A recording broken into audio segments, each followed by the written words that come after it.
You are listening to the Foreign Policy Focus podcast. We cannot wait for the final proof. The smoking gun. It could come in the form of a mushroom cloud. Haven't you driven enough people from their homes already? Bulldoze their villages, seize their property under laws they had no part in making. Now working in Libya with friends and allies, we've demonstrated what collective action can achieve in the 21st century. Now the host of the show, Kyle Ansel. This is episode 400 of the Foreign Policy Focus podcast. Joining me on this milestone episode is my good friend and great journalist, Will Porter. He's currently writing at RT, but in the 50-something appearances on this show, he's published a whole archive of articles at the Daily Sheeple, the Libertarian Institute, Antiwar.com, and Consortium News. Will, welcome back to the show. Hey, I'm glad to be back, Kyle. Thanks for having me back on. Yeah, well, excited to have you here today. And I think these are the kind of shows that of the, 50 or something that we've done now, end up being the absolute best, where we take, a really important dive on an important recent event. And this one is the attack on the Saudi oil facilities, allegations that it came from Iran, Iraq, Yemen. Are the Houthis just an Iranian proxy? I mean, all these questions really coming up because of this attack. Is it going to spark a war with Iran? So I think we have a lot of important stuff to cover on today's show, Will. And, let's just get right into it. Do you want to describe the attack and what happened a little bit?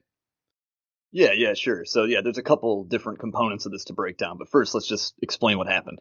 So over the weekend, I think between Friday and Saturday, there were a pair of attacks on Saudi oil facilities, two facilities. There was a treatment plant in a town called Arrabyee, which I think is actually the largest facility of its kind on Earth. It's like an oil treatment stabilization center.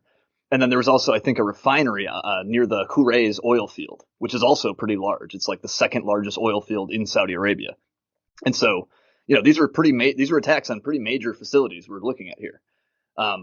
Photos of the aftermath of these attacks kind of emerged in the days after the attacks, and the damage on the buildings, on the structures, looked pretty significant. There's a lot of, you could see a lot of holes, and it looked like a lot of explosives detonated at the site, or at least at one of the sites, one of the more detailed pictures I was looking at.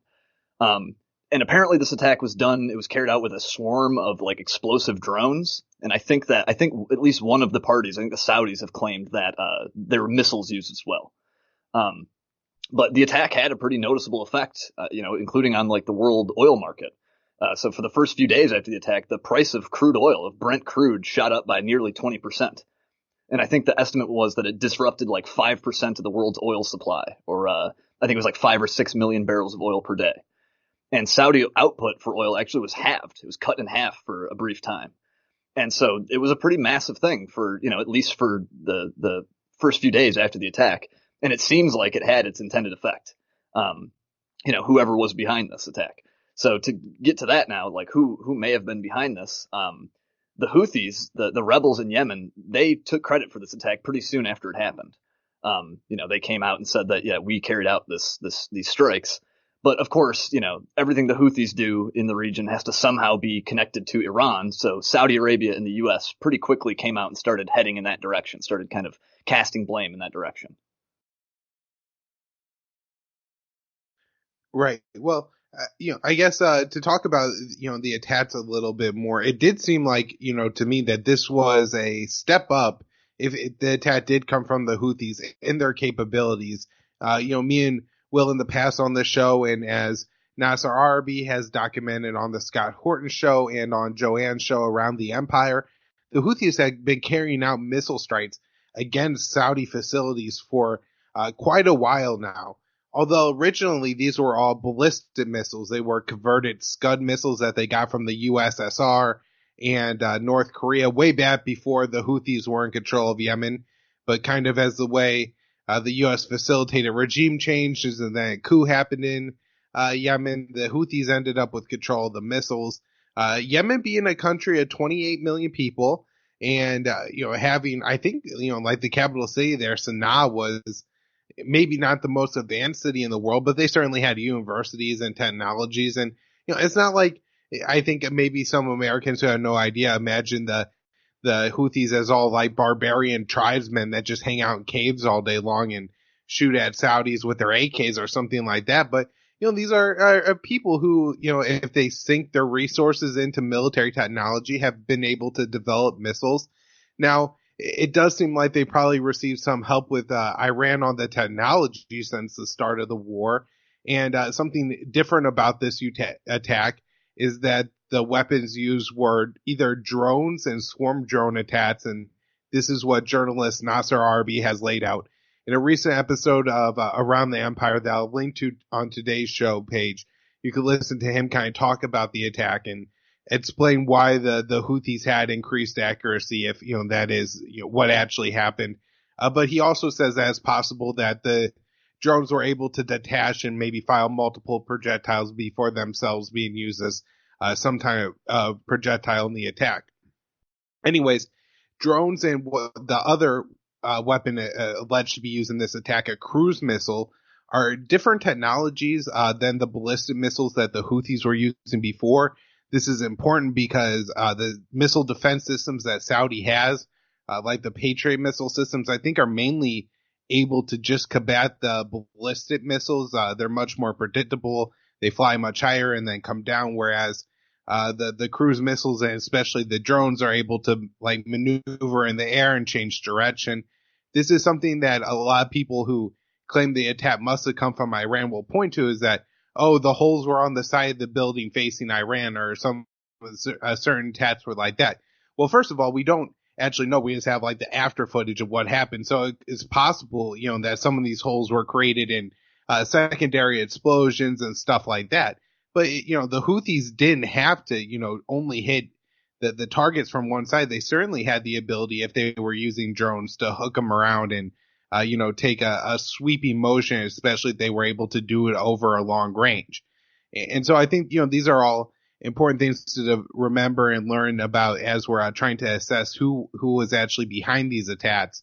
And it seems to me that at this point, that's probably the most likely scenario, is that it was Houthis using more advanced weapons that they likely built in Yemen, not shipped to them by Iran, and then, assemble them in a way and were able to use them effectively. I believe the Houthis have said that they had help from inside Saudi Arabia for this. There's places this help could have come from. The Saudis recently dismissed the Minister of Energy, or whatever the equivalent is in that country, and replaced it with a member of the royal family related to Crown Prince Mohammed bin Salman.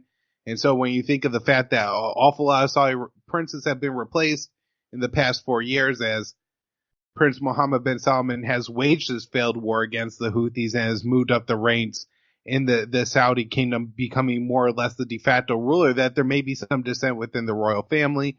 There's 20% of the Saudi population as Shia, and they're brutally repressed. Their religious and political leaders are executed. So it seems like there would be other, actors in Saudi Arabia maybe willing to team up with the Houthis to take a shot at Mohammed bin Salman.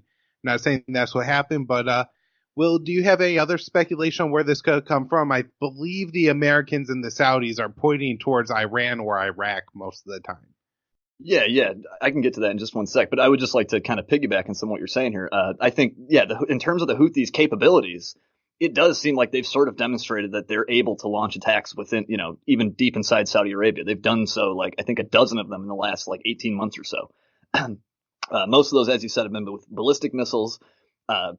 However, a lot of the targets they've picked out have been very similar to the targets that were selected over the weekend. They've gone after mostly economic targets, either oil infrastructure or airports or things like that.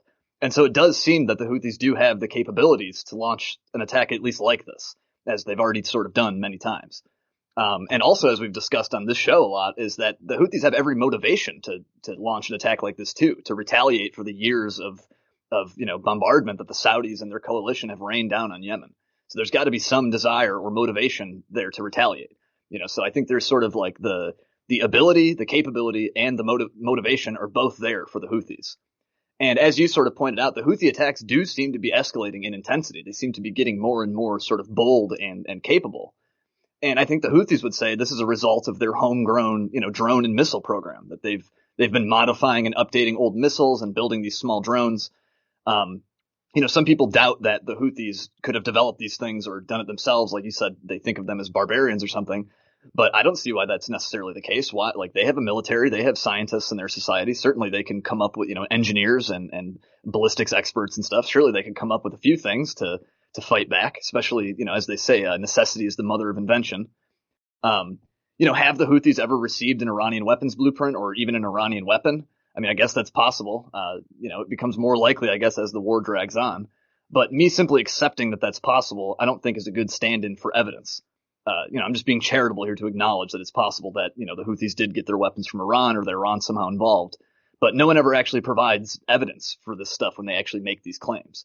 And so, swinging back around to some of the other accusations that have been made here, most of them evidence-free. You had Mike Pompeo, the U.S. Secretary of State. I think he was the first American official to come out and outright, cast blame on Iran. And I think he called the attack, the oil facility attacks, an act of war. And Pompeo did this, I think went out way in front of the president. I don't think Trump has still said that Iran has for sure done this. I think Pompeo has said the most, had the most certainty on this so far. Maybe you can tell me otherwise if that's right. Not the case. No, I was just going to add that while Trump has certainly been provocative in response and, tweeted out that locked and loaded tweet that a lot of people were, almost like fire and fury, very concerned that, oh, this is Trump, really being serious on maybe taking a shot at the Iranians in response. In that tweet, he didn't directly blame Iran. He said he was waiting on evidence from Saudi Arabia. And so, certainly that's disturbing in itself. And, it provided some great fodder for people like Tulsi Gabbard to say that, the president shouldn't be Saudi Arabia's bitch. And, very provocative like that. And that's great. And a good point on Tulsi's part. But yeah, as you point out, it did seem like Pompeo was the furthest out of anybody in the administration. Of course, Bolton was gone, so it makes it a little bit easier to be the biggest hawk in the room without the mustache there.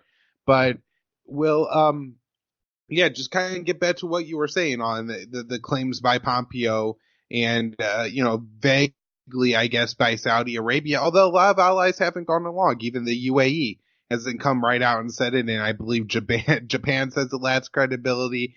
The UK and France say it lacks evidence. So what are the Houthis America politics saying, though? Well, yeah, I mean, of course, the knee-jerk response is always, anytime something happens in the Middle East is often, look for a way to blame this on Iran, on the Islamic Republic. But nobody has so far, I don't think, presented any evidence. Like you said, the president tweeted out that he was waiting for the verdict from the kingdom, to say what they thought happened. And the Saudis did on Wednesday come out and give this big fancy press conference. They had one of their military spokesmen, actually the spokesman for the Saudi coalition fighting in Yemen, Colonel Turki al-Maliki. He came out and gave this big press conference displaying all this wreckage and all this, debris and stuff, claiming that this garbage basically proves that Iran was somehow behind this.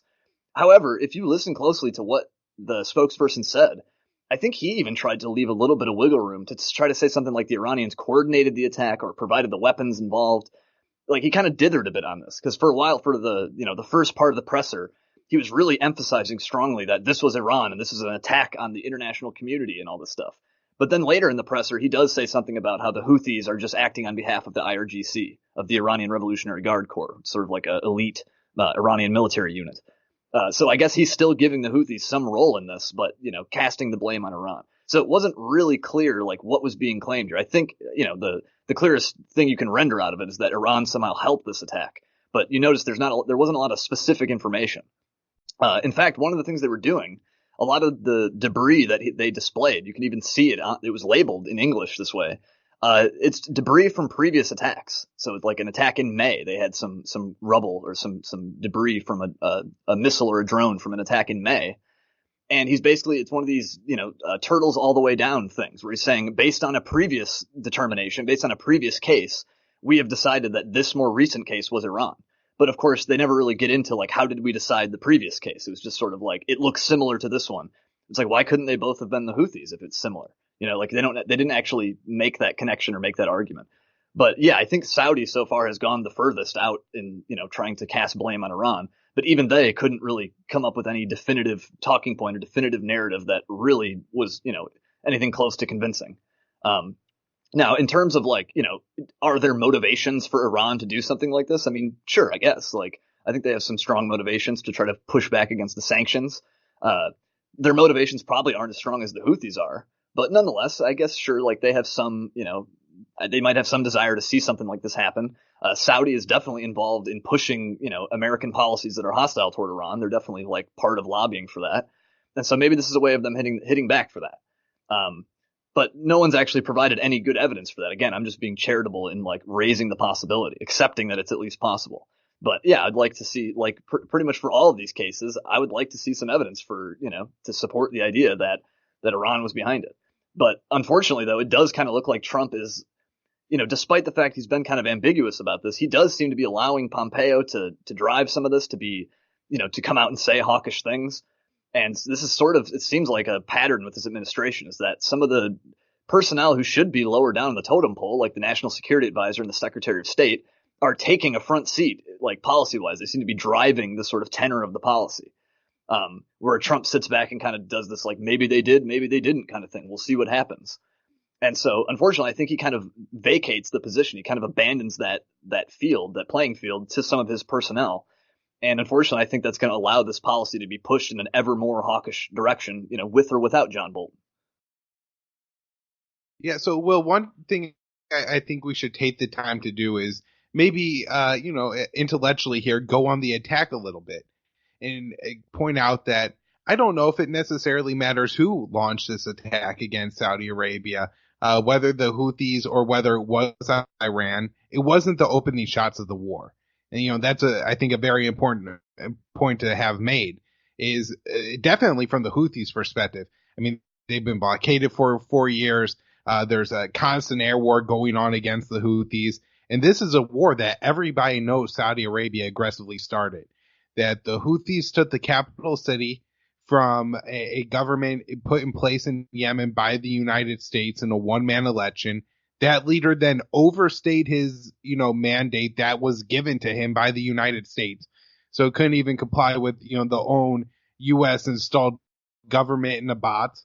And so the Houthis kicked him out of power. And then the Saudis start bombing the Houthis. And that's how, this whole war between the Houthis and Saudi Arabia started. It wasn't because the Houthis were a proxy force of Iran. And at the time, there's absolutely no evidence whatsoever that the Houthis were receiving any support from Iran.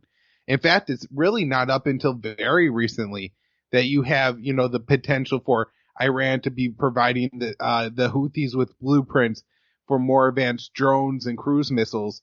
And, maybe providing the Houthis some moral support by inviting their delegation to Tehran and telling them that they're supported by the Islamic Revolution. But at the end of the day, this has mostly been just a Houthi war against the Saudi and their coalition, which includes the UAE, the US, and the UK, and a few other Arab and regional states. So, there, I think, is absolutely no doubt that the Houthis would just be firing back against Saudi Arabia. Saudi Arabia has absolutely decimated not only, Yemen's like energy resources and industrial resources, like the target they chose to hit in Saudi Arabia, but their civilian resources like schools and hospitals, water treatment facilities and stuff like that. And so, from the war that Saudi Arabia is waging against the Houthis, this is definitely on limits. As far as Iran goes, they have told the United States several times that if they're not allowed to export oil out of the Strait of Hormuz, no one is. And the U.S. has shut off Iran's oil. This is economic warfare. And while, the U.S. hasn't launched any missiles into Iran, it's warfare harming the people nonetheless. And, I really don't think that we should make all that much of a distinction or difference between putting blanket sanctions on the country like we have to Iran versus, if we're just shooting some missiles into their country every now and then. It's an act of war. And so, Saudi Arabia has been encouraging the U.S. position all along. Iran doesn't have the capability, I think, to really hit a U.S. energy infrastructure. They certainly can't, hit any oil wells in Texas or any of our, maybe oil rigs in the Gulf of Mexico. Their missiles don't go that far, and they don't have a blue water navy to sail them over anyways. So, this is the targets that Iran has to hit. And I think it's, just a blow in the economic warfare started by the U.S., whichever way this is, whether it was the Houthis, which I think is far more likely, or the Iranians. Right. I mean, like, if the American argument, like, as it goes, it's that, backing a one side in some, brutal conflict, some war that's disruptive and horrible. And the Iranians have been doing this the whole time with the Houthis, despite having no proof or evidence for this whatsoever. However, the American role, somehow providing weapons for the Saudi coalition, selling munitions to them, which is not something that's kept secret. You can go read about it in State Department press releases where they talk about selling these weapons and approving them. It's just, I don't know, it's just the absolute rank hypocrisy is just, it's impossible to ignore. It almost feels cliche to point out. I almost feel like silly pointing it out, but I guess we do have to continually make these arguments. One more opportunity that, this brings up is to just talk about what a dumb idea it would be to start a war with Iran in the Middle East. I think that, the real fear here is that Donald Trump will make the calculation that he must strike back against an Iranian target, and this sparking a wider shooting war between the United States and Iran. And so, looking at and people being able to point out things like the fact that there's tens, if not 100,000 Shia militias that are somewhat supported and influenced by the Iranian state versus the 5,000 or so Americans that are stationed in Iraq. All the Americans that are in bases along the Persian Gulf, whether that's in Qatar or Bahrain. I think there's some Americans now in Saudi Arabia. The fact that Iran has the support of Hezbollah, and also, there somewhat looser ties with the Houthis in Yemen. There's really not a way that this war goes well for the Americans. And while at the end, I suppose we could carpet bomb Tehran and we could probably kill them down to the last Ayatollah or so and try to install whatever government we want over whoever, whatever Persians managed to live through the onslaught there. It's not going to be a win for the United States. It may be a disastrous loss, or, it may be a win in some respects. Like, we were able to kick the Taliban out of Kabul in 2002, but nobody would call the Afghan war a real victory. Right. And I mean, yeah, you think you're speaking in terms of like all the regional allies that the Iranians might have. They have militia allies in Iraq and in Syria and in Lebanon. And maybe even the Houthis might become a stronger ally in the case of some, actual hot conflict with Iran. But in terms of the American ability to actually invade Iran, too, I mean, that the country is much larger than Iraq. They have a larger military, a more effective military, larger economy. It's more mountainous, a larger population. Like everything about this would be a lot more challenging than the cakewalk that was supposed to be Iraq.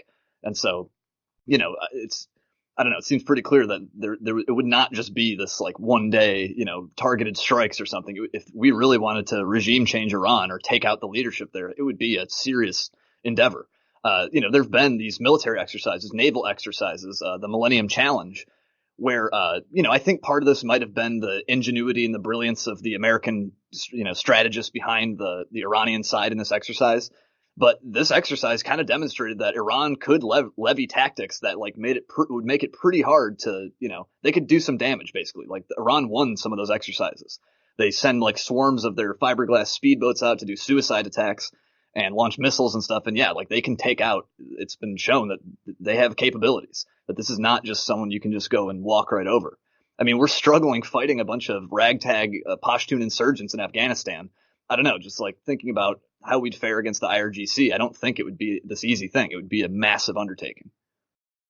Right. Well, and another, quick point on that is just you're showing what a few drones and missiles were able to do to the Saudi oil infrastructure coming from Yemen, a country that's been targeted by the Saudis for the past 4.5 years now. And they haven't been able to, stomp out all of the Houthis missile programs and take out all their missile silos. You still see videos on Twitter, sometimes retweeted by Nasser Arrabyee or other Yemeni journalists, of them, like pulling these missile silos out of the ground on a mountaintop and then firing some missiles and stuff like that. Iran's the same situation. Obviously, we're not going to be able to take out all those missile positions, and they are going to absolutely wreak havoc all over, the U.S. allies in the Middle East and all the U.S. Installations across the Middle East. Remember, now on the other side of Iran, it's bordered by Afghanistan, we have the 14,000 troops in that country as well that are all just targets for the Iranians should a larger war break out. I think unless you have something else to add, Will, let's move on to the political side of this. Sure. Yeah, so I just want to mention this very interesting Twitter exchange between Lindsey Graham and Donald Trump, where Lindsey Graham essentially called Donald Trump weak, and he kind of fired back at Lindsey Graham saying that you don't know what strength is. What did you think of this exchange, Will? Yeah, it was great. I thought he sort of was voicing it's this type of stuff that I wish Trump would say all the time. The stuff that he kind of seems to believe, you get the idea that he believes this kind of stuff. But even in this case, though, I'm not totally sure if someone was in his ear or if he, that was based on the last person he had a conversation with, that point he made. I think he said something that us refraining from striking Iran was a sign of strength that some people just don't understand. And so he was making sort of a realist point here. He's trying to say you should not blow your wad over something small because that is not a sign of strength, and actually restraining yourself and showing some kind of, self-control or something. It's funny. It's coming from Trump, who's, gets the rap of being this blustery, impulsive guy. I don't know. He's counseling patience and wisdom, and I'm fine with it. I was glad to see him tweet that. I'm not sure how much it is going to translate into policy, but I certainly hope to see that happen. Yeah, so it seemed clear to me that the biggest talk in the administration, at least publicly on this, became the Secretary of State, Pompeo. And I guess that's in part because John Bolton got fired. And I haven't been able to talk to you, Will, since Bolton got fired. And, I know we've talked about him a lot on the show, and a lot about John Bolton. And, we've discussed how dangerous that man is. And so say a little bit about why you're glad that he's gone. Yeah, man, good riddance. It's we rarely get good news like this, and it doesn't seem to me that Bolton just resigned either. It seems like there was some contention that made him leave. I mean, a day after he was out, Bolton was texting every journalist in his Rolodex trying to explain that I resigned, I swear I resigned, I wasn't fired. Whereas Trump, I think, basically said that he asked for his resignation, that his services were no longer needed. And I obviously can't say what's happening with all the palace intrigue, what's happening inside the White House, what conversations or arguments are being had. But it does seem to me that Trump was not happy with John Bolton. There was a couple, after Bolton got canned, Trump quotes were making the rounds that were pretty hilarious. I forget exactly what Trump said, but Bolton was in the room and Trump turns to Bolton and goes, "Oh, do you want to nuke them too, John?" Hostile toward his own national security advisor. "Oh, you just want to get in a fight with everyone." And Trump did not seem to agree with that sort of, attitude. But it is weird to me that he would have hired this guy in the first place, because that is, if anyone knows anything about John Bolton, that is his, that's his reputation, is being this blustery guy who's going to advocate for fighting anywhere, advocate for more hostility. He's never met a war he doesn't love. He's never met an arms control agreement he didn't want to immediately destroy and tear up. And so it was sort of a mystery to me why Trump would have hired this guy in the first place. Maybe he kind of thought that Bolton would give him some kind of hawkish cover to do some Nixon goes to China kind of stuff. But no, it seemed like Bolton was actually, an expert at actually manipulating policy and winning arguments and sort of cutting out, personnel who don't agree with his vision. And so, yeah, he might have been a little too effective of an operator to be what Trump was looking for, as maybe just a prop, as a hawkish looking prop, so that he could kind of, use him as the bad cop or something. I don't think Trump, I don't think it went as he planned by hiring Bolton, but it's really good to see him out now. Unfortunately, I'm not sure if his replacement doesn't have quite as much of an established record, so it's a little harder to tell. But I guess it would be kind of hard to top Bolton's hawkishness and his ideological commitment to empire and war. Right. Well, I had our good friend Joanne on the show to talk about Bolton when he got fired.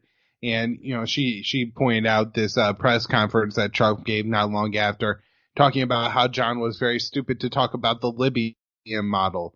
When referring to North Korea, and that seemed to be a real problem. So I'm kind of optimistic that we could maybe get off on the right start here with North Korea. Of course, I just like to point out Moon of Alabama comparing John Bolton to Yosemite Sam. I think that's the best caricature of the guy. Big mustache, always firing guns like an idiot. That's the way he is. But why don't you talk a little bit what we do know about the replacement?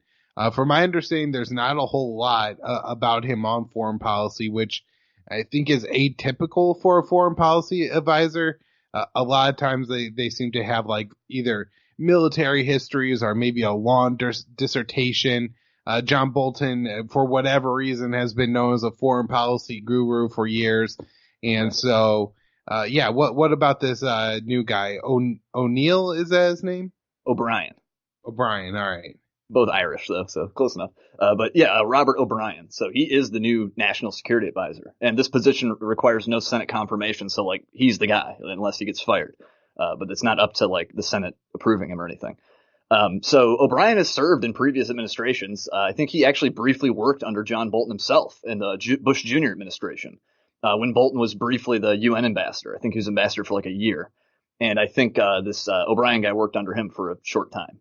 But every position he's been in has been sort of fairly low key. He was part of some public-private State Department initiative on Afghanistan, I think under Obama. And he's been in the Trump administration. He was Trump's special envoy to hostage affairs, his top hostage negotiator before he became the national security advisor, But I admittedly had never heard of him before. He'd basically served in these kind of low-key, low-profile positions. However, after doing a little bit of reading on him, based on what I could find, he's not a peacenik, unfortunately, or any kind of realist or non-interventionist at all. He was a foreign policy advisor on the campaigns of Mitt Romney, of Ted Cruz, and Scott Walker. And so either those guys did not listen to a thing that this guy told them, or, maybe that says something about the type of national security advisor we just got. The fact that he served on these guys' campaigns, and that they probably were listening to what he was having to say. And that's we sort of heard some of his positions reflected through them. And I'm not entirely sure if this part's true, but I did read that Mike Pompeo actually personally lobbied hard to get this guy in the position, and actually knows him personally too, knows O'Brien personally.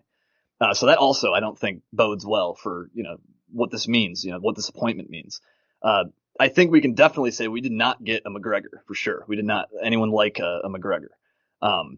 O'Brien is bad on China, as I guess you would expect from any typical Republican hawk. Which is basically how I would describe this guy, too. He's like a Ted Cruz, typical Republican hawk. I didn't see anything that really set him apart to make me think, even when James Mattis was appointed defense secretary, he had a little things about how he was sort of against torture, how he thought a 6-pack and a pack of smokes would do better than waterboarding somebody. That was sort of a reason to be optimistic for him, but there's no similar analogs. It doesn't seem like with O'Brien. Like I was saying with China, he's, the typical alarmist stuff about, China being a rising power that America must counter and, this great power rivalry kind of nonsense. He's bad on Iran. He's called Iran a sworn enemy of America in his book, and once compared Obama's nuclear deal to Nazi appeasement of, before World War II. And so he's one of these guys who it seems like, it's always perpetually 1939 and some Hitler is always ready to, take over the world and enslave mankind. It's sort of his worldview, it seems like. He did, however, try to send Javad Zarif, the foreign minister of Iran, tried to send him a letter requesting that they release a detained American. And so I guess that's kind of good to show that he's willing to at least communicate. But unfortunately, Zarif said that the letter he received was this one-sided demand. It wasn't any kind of desire to talk or for diplomacy or for negotiation.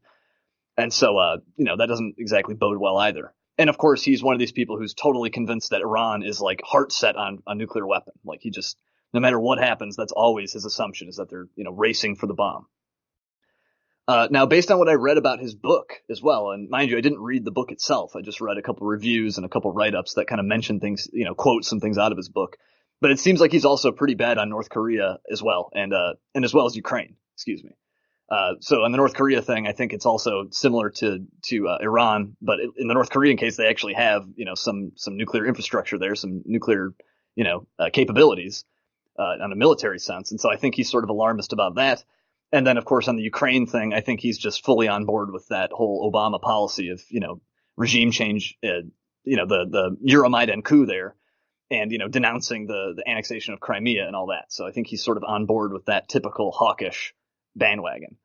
And then on the issue of Russia, while working for Ted Cruz in 2015 during the previous presidential race, he wrote an op-ed in Politico saying how Cruz's foreign policy views were superior to Trump's because Trump is too quote unquote chummy with Vladimir Putin. And so it doesn't sound like his mind is in the right place on Russia either. If he thinks that any talk of diplomacy or détente means he's somehow like kissing up to some foreign dictator or something. Like that doesn't seem to bode well to me. Right. So thanks so much for that, Will, because I think that's a great breakdown. This new guy that not many people had ever heard of, probably before the past couple days, if not just listening to this show here. Let's wrap up with maybe answering the question of what do you think Trump ends up having any military response to this current attack? Or I think I know that I read a Move Alabama article and shared it with you right before this episode, and I'll go ahead and link to it in this show notes page. That's where everybody else can read it. But I think it's pretty accurate on what's going on here, and that is Trump isn't going to respond militarily this time, and maybe it's a couple weeks or a couple months, but something will either happen again, whether it's a tanker being seized, a tanker being hit with some kind of missile, or the Houthis, continuing to wage their war against Saudi Arabia, having another successful attack deep in Saudi territory that's blamed on Iran, and then everybody is kind of holding their breath again, wondering if Trump responds. What do you think? Well, yeah, I guess as hesitant as I am to offer predictions under the current administration, because I've been proven wrong before. I've been overly optimistic about stuff that proves to not happen. However, I tend to agree with B's analysis, B from Moon of Alabama, that this oil tank or this oil facility attack launched over the weekend, that this is not going to lead to a significant or any kind of military response. I don't see that in the cards really. Now I certainly think it kind of kicks the can down the road, like B said, until the next incident, and maybe then we'll have some other chance of launching a war with this country.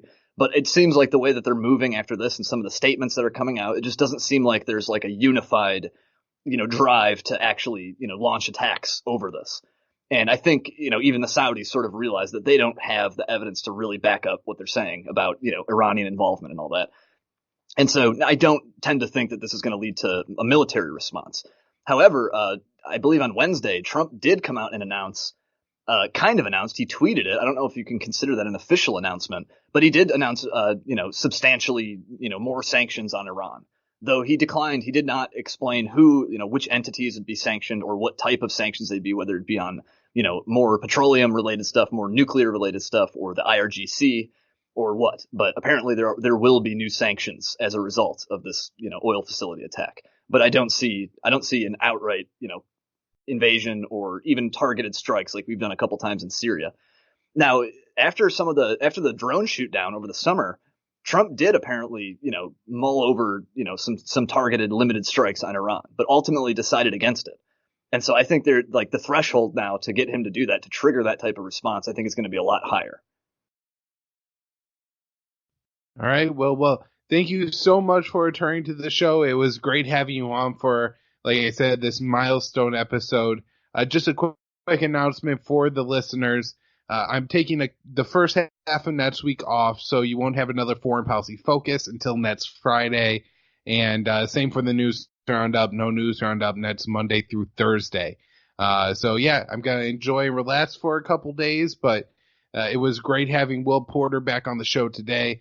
Will's work found now at RT, but the way you get the specific articles that he's writing is either by following him on Facebook or I guess sending him a friend request. His name's there is Will Porter. I think he's the only one on Facebook, everybody. So if you just search Will Porter, you'll definitely find him. On Twitter, he is WKP and Cap. So a little bit easier to find him if you just do at that. And then if you follow him, he sends out a tweet either every day or every other day where he links to all the articles that he's written. Always great stuff. A lot of really important things like covering what's going on the head of the IAEA. It's so important that we get honest reports coming out of that organization to say that Iran is complying with the nuclear deal or whatever steps they're taking away with it because the U.S. withdrew. And, Will's going to be out there reporting on that and making sure people know the truth. So thank you, Will. Check out this show and my daily news roundup at thelibertarianinstitute.org. Thanks, Kyle.